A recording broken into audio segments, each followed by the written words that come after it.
ये कहानी है एक ऐसे राजा की जिसकी इच्छा ने स्वर्ग को चुनौती दी और एक ऐसे आर्षि की जिसने अपनी तपोशक्ति से नई सृष्टि रच डाली। यह है त्रिशंकु और विश्वामित्र की कथा।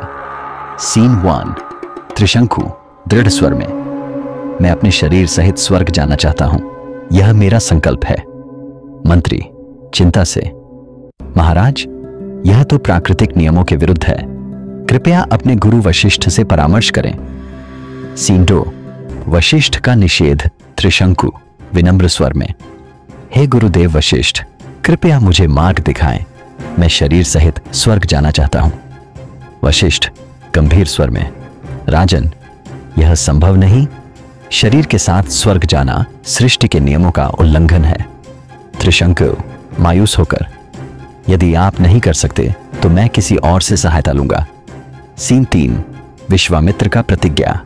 त्रिशंकु, हे महामुनि विश्वामित्र, मुझे शरीर सहित स्वर्ग जाना है। विश्वामित्र अहंकार और संकल्प से, यदि वशिष्ठ ने मना किया है तो मैं तुम्हें स्वर्ग भिजवा कर दिखाऊंगा, यह मेरा वचन है। सीन 4। यज्ञ और शक्ति प्रदर्शन। विश्वामित्र ने यज्ञ आरंभ किया और अपनी दिव्य शक्ति से त्रिशंकु को स्वर्ग की ओर उठाने लगे।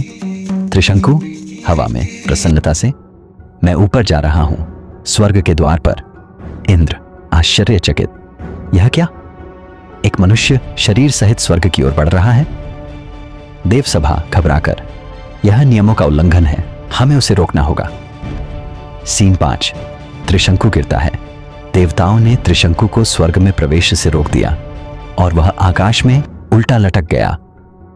त्रिशंकु चिल्लाते हुए, हे विश्वामित्र, मुझे गिराया जा रहा है। विश्वामित्र क्रोध से गरजते हुए, यदि देवता त्रिशंकु को नहीं स्वीकारते तो मैं उसके लिए स्वयं नया स्वर्ग बनाऊंगा। सीन 6। नई सृष्टि की रचना। विश्वामित्र ने तपस्या की, मंत्रों का उच्चारण किया और आकाश में एक नई सृष्टि प्रकट हुई। तारे, दिशाएं और एक नया स्वर्ग।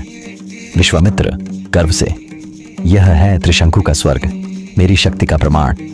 इंद्र चिंतित स्वर में, यदि यह आश यूं ही चलता रहा तो सृष्टि के सारे नियम बदल जाएंगे। देवसभा, हमें समझौता करना होगा। देवता विश्वामित्र के पास पहुंचे और अनुरोध किया। विश्वामित्र शांत स्वर में, ठीक है, त्रिशंकु आकाश में स्थायी रूप से रहेगा, न पूर्ण स्वर्ग में न पृथ्वी पर। अंतिम दृश्य। तब से त्रिशंकु स्वर्ग एक कहावत बन गई, एक अधूरे स्वर्ग का प्रतीक, और वो विश्वामित्र बन गए, ब्रह्मर्षि जिन्होंने नई सृष्टि की रचना की। संघर्ष, संकल्प और शक्ति का प्रतीक